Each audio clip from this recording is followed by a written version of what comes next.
नमस्कार मित्रांनो, मराठा आरक्षणाच्या मुद्द्यावर पुन्हा एकदा मोठं विधान समोर आलं आहे.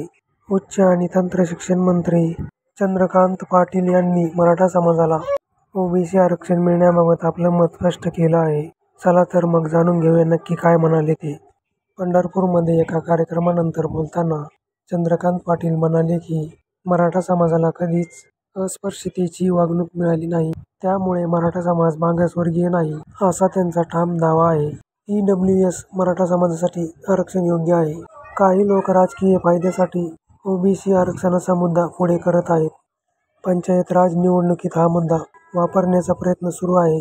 मात्र जरी कोणाला ओबीसीचा दाखला मिळाला तरी त्यांची व्हॅलिडिटी झाल्याशिवाय आरक्षणाचा फायदा होऊ शकत नाही. चंद्रकांत पाटील यांनी अजून स्पष्ट केलं की कायदेशीर मर्यादा मोडून आरक्षण मिळवणं शक्य नाही.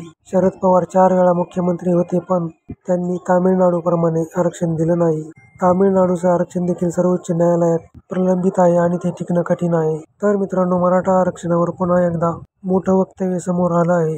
याबाबत तुमचं मत काय आहे? कृपया कमेंटमध्ये नक्की कळवा.